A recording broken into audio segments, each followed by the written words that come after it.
Hello friends, आज की इस वीडियो में हम आपको बताने वाले हैं कि ग्रो ऐप में इक्विटी में इंट्राडे ट्रेडिंग करने का प्रोसेस क्या होता है। सो बिना देरी किए आइए वीडियो को शुरू करते हैं। सबसे पहले हम ये जान लेते हैं कि इंट्राडे ट्रेडिंग होता क्या है। देखिए, इंट्राडे ट्रेडिंग का मतलब होता है सेम डे बाई और सेल करना। मतलब कि एक दिन के अंदर ही आपको स्टॉक को बाई करना होता है और स्टॉक को सेल भी करना होता है। जैसे कि टाइम आपको पता है कि हमारा जो इंडियन मार्केट है वो 9:15 को ओपन होता है और 3:30 को बंद होता है। तो आप इंट्राडे ट्रेडिंग करना चाहते हैं तो आपको क्या करना है, 9:50 से लेके और 3:30 को बंद होता है, लेकिन 3:20 या 3:15 तक ही आपको अपना पोजीशंस को बाई और सेल करना है।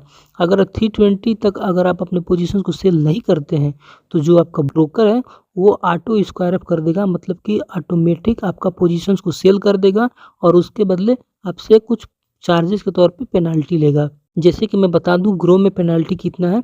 अगर आप खुद मैनुअली अगर 3:20 से पहले आप पोजीशंस को सेल करते हैं या फिर बाई करते हैं तो जैसे कि आपको पता है कि 20 रुपीज़ ही चार्जेस लगता है, ब्रोकरेज चार्ज।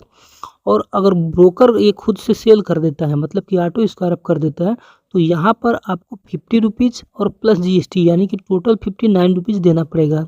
इसलिए आप इस बात को ध्यान में रखिएगा कि कभी भी आप इंट्राडे ट्रेडिंग करने जाते हैं तो आप 9:15 से लेके और 3:20 से पहले ही आपको अपने पोजीशंस को बाई और सेल कर देना है। तो चलिए अब शुरू करते हैं।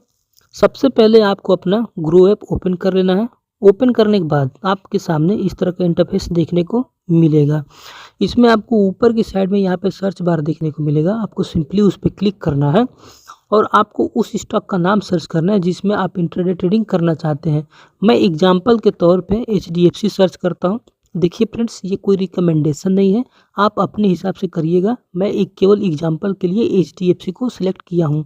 और जैसे ही आप सर्च करेंगे तो यहाँ पर आपको स्टॉक्स का नाम देखने को मिल जाएगा। जैसे कि मुझे एचडीएफसी बैंक यहाँ पे देखने को मिल रहा है, मैं इस पर क्लिक कर दूंगा और क्लिक करते ही यहाँ पे जो एचडीएफसी बैंक है उसका डैशबोर्ड ओपन हो जाएगा। फ्रेंड्स, इसको बोला जाता है डैशबोर्ड। ये जितने कि आपको ये सारी चीज़ें जो भी चीज़ें आपको देखने को मिल रही है, इससे हमें कोई मतलब नहीं है। एक चीज़ मैं अपने केस में बता दूं फ्रेंड्स कि जो एचडीएफसी बैंक है उसमें काफ़ी ज़्यादा लिक्विडिटी होता है, इसमें टाइट स्प्रेड होता है और ये स्टॉक्स जो है काफ़ी स्टेबल है, मतलब कि अचानक से मैनिपुलेशन नहीं हो पाता है और इसका जो रिलेशन है वो बैंक निफ्टी से है। मैं अपने केस में बता रहा हूँ, आप सभी स्टॉक को ऐसे मत समझिएगा। तो चलिए इसका चार्ट ओपन कर लेते हैं। चार्ट ओपन करने के लिए यहाँ पे आपको देखने को मिल जाएगा, एक बॉक्स देखने को मिलेगा राउंड में, आपको उस पर क्लिक करना है। जैसे ही आप क्लिक करेंगे आपके सामने चार्ट ओपन हो जाएगा। चार्ट ओपन हो जाने के बाद फ्रेंड्स आपको क्या करना है, जैसे कि आप जो भी स्ट्रेटेजी यूज करते हैं, जैसे कि मान लीजिए कोई मल्टीपल टाइम फ्रेम देखता है, कोई इंडिकेटर यूज करता है, चार्ट पैटर्न देख के ट्रेड लेता है, कोई एसएमसी या फिर आईसीटी, बहुत सारी चीज़ें होती हैं। जो भी आप यूज़ करते हैं उसको आप अप्लाई करिएगा। यहाँ पर ऊपर की साइड में यहाँ पर आपको मल्टीपल टाइम फ्रेम देखने को मिल जाएगा। अभी मेरा जो चार्ट है वो डेली टाइम फ्रेम पे सिलेक्टेड है। जैसे कि आप देख सकते हैं यहाँ पे ब्लू कलर में डी लिखा है, मतलब डेली टाइम फ्रेम पे सिलेक्टेड है। देखिए, intraday trading daily time frame पे नहीं होता है। आप डेली टाइम फ्रेम पे एनालिसिस कर सकते हैं कि जो मार्केट का व्यू है वो क्या है।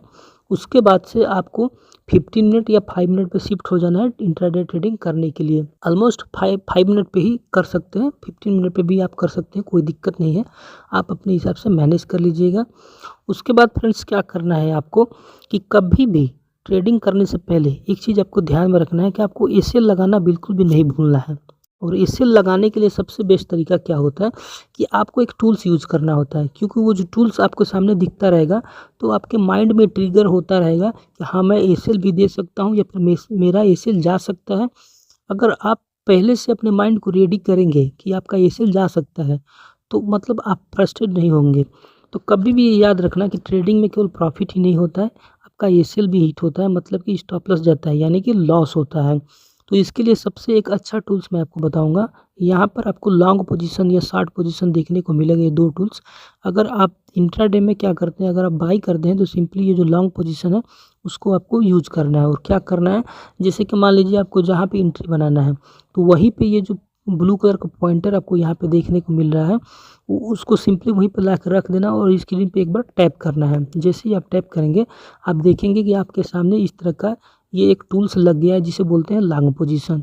इसका बेनिफिट क्या है फ्रेंड्स कि ये जो देखिए रेड और ग्रीन के बीच में ये जो वाइट वाला पार्ट है यहाँ पे आप देख सकते हैं, ये इसका एंट्री पॉइंट होता है, और जो ये ग्रीन वाला इसका पॉइंट है ये इसका टारगेट प्राइस होता है, और जो नीचे वाला है ये रेड कलर का इसको बोलते हैं stop loss. Stop loss price आपको बताता है, जैसे कि मान लीजिए आप इसको घटा बढ़ा भी सकते हैं, ऊपर की साइड में इसे कर सकते हैं, और इसके नीचे भी स्टॉप लॉस घटा बढ़ा सकते हैं। इसका मतलब इसका यूज कैसे करते हैं कि जहाँ पर भी आपको एंट्री करना होगा, जैसे कि मैं आपको बता दूँ, जहाँ पर भी आपको एंट्री करना होगा वहाँ पे ये जो सेंटर वाला लाइन है उसको आप यहाँ पे रख लीजिएगा, और जहाँ भी आपको स्टॉप लॉस लगाना है, जैसे कि मान लीजिए मुझे ये वाला जो ग्रीन कैंडल उसका नीचे लो का स्टॉप लॉस लगाना है, तो सिंपली आप इस तरह से स्टॉप लॉस को मैनेज कर सकते हैं और टारगेट को भी मैनेज कर सकते हैं। ये टूल्स लगाना काफ़ी ज़रूरी हो जाता है फ्रेंड्स, क्योंकि देखिए बिना टूल्स के आपका माइंड जो है वो रेडी नहीं होगा कि स्टॉप लॉस हमें लेना है, तो इसलिए आपको टूल्स पे लगाना है। और अगर आप इंट्राडे में शॉर्ट करना चाहते हैं तो सिंपली आपको यहाँ पे शॉर्ट वाले पे क्लिक कर देना है, और मान लीजिए ये वाला रेड कैंडल यहाँ पे आप पोजीशंस बनाए तो आपको सिंपली यहाँ पे क्लिक कर देना है, और यहाँ से आपको स्टॉप लॉस जितना रखना है आप ऊपर की साइड में स्टॉप लॉस रख सकते हैं और टारगेट नीचे। जैसे कि आपको पता है कि अगर आप शॉर्ट करेंगे, शॉर्ट मतलब क्या, इस सेल करेंगे, और सेल कब होता है जब मार्केट का व्यू डाउन साइड होता है, तो सेल में क्या होगा आपका स्टॉप लॉस ऊपर होगा और टारगेट नीचे होगा। बाई में क्या होगा आपका स्टॉप लॉस जो है वो नीचे होगा ये वाला, और आपका जो टारगेट है ये ऊपर होगा, जैसे कि आप देख सकते हैं यहाँ पे। आप इसको मिनिमाइज भी कर सकते हैं, जैसे कि सेंटर में इसको है आपका चौड़ा और पतला भी कर सकते हैं अपने हिसाब से, आप इसका स्टॉप लॉस और टारगेट मैनेज कर सकते हैं। तो ये टूल्स ज़रूर लगाना फ्रेंड्स, क्योंकि ये आपके माइंड को ट्रिगर देगा कि आपको स्टॉप लॉस भी हो सकता है। उसके बाद जो भी टूल्स आप यूज़ करते हैं, जैसे कि इंडिकेटर हो गया, जो भी टूल्स यूज़ करते हैं इंडिकेटर या फिर सपोर्ट रेजिस्टेंस के लिए या फिर पैरेलल चैनल रेक्टेंगल जो भी यूज़ करते हैं आप अपने हिसाब से कर लीजिएगा फ्रेंड्स। ऐसा नहीं कि आप ट्रेडिंग करने गए और आप सोचे कि हाँ चलिए मैं ट्रेडिंग करूँगा केवल प्रॉफिट होगा, ऐसा बिल्कुल भी नहीं होता है।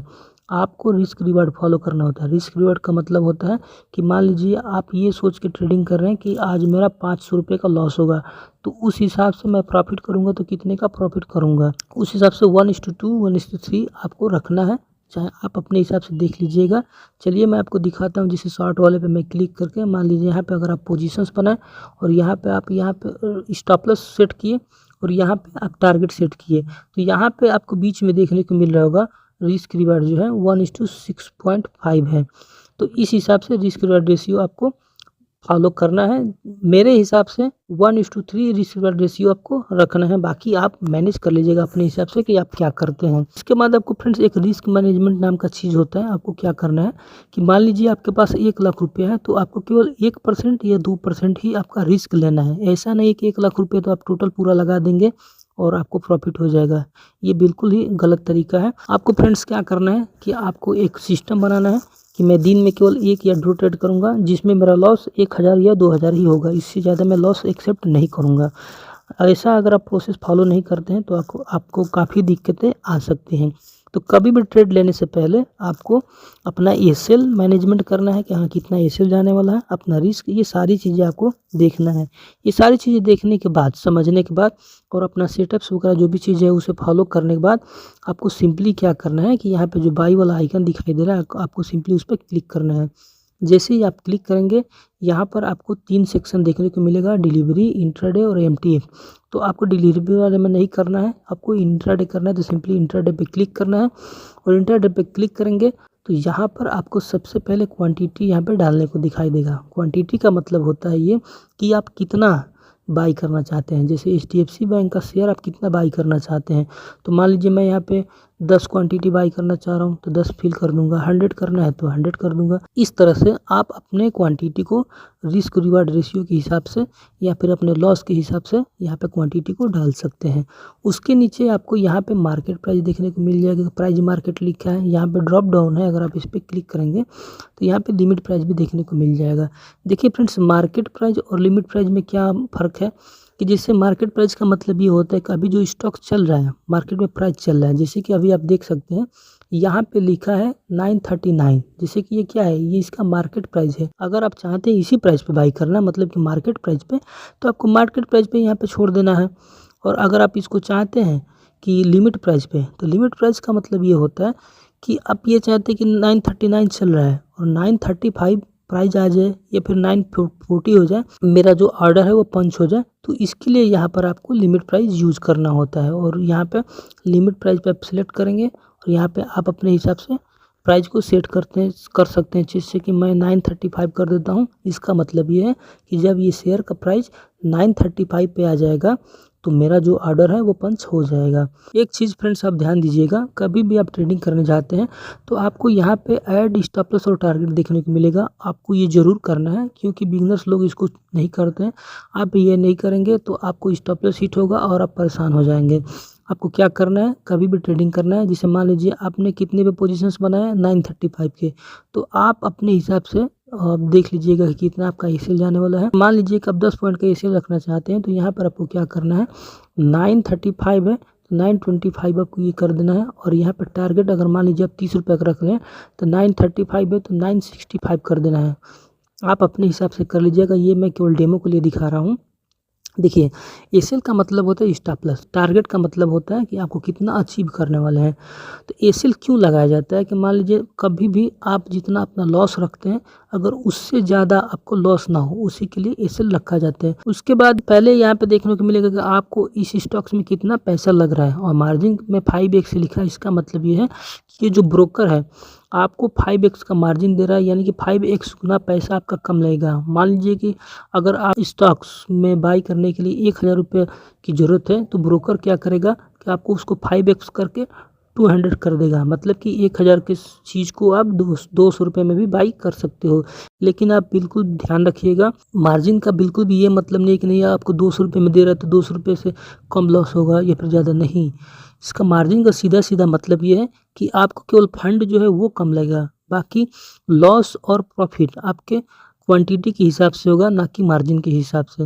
ये सारी चीज़ें करने के बाद यहाँ पर आपको बाई का ऑप्शन दिखाई देता है, आप यहीं से बाई कर सकते हैं और आप सेल भी कर सकते हैं, या फिर बैक करके यहाँ से भी आपको बाई का ऑप्शन दिखाई देगा, बाई कर सकते हैं और यहाँ पे आप चाहे तो सेल भी कर सकते हैं। देखिए, चीज़ मैं एक बता दूँ फ्रेंड्स कि आप इंट्राडे में पहले बाई करके बाद में सेल कर सकते हैं, या फिर पहले सेल करके और बाद में भी बाई कर सकते हैं। तो आई होप कि इंट्राडे में ट्रेडिंग से रिलेटेड आपको सारी चीज़ें समझ में आ गई होंगी। अगर आपको किसी भी तरह की दिक्कत होती है तो आप कमेंट बॉक्स में लिखिएगा, हम वीडियो बना देंगे। और वीडियो अच्छा लगा हो तो वीडियो को लाइक शेयर एंड चैनल को सब्सक्राइब जरूर करिएगा। मिलते हैं नेक्स्ट वीडियो में किसी और टॉपिक के साथ, तब तक के लिए आप सभी का धन्यवाद।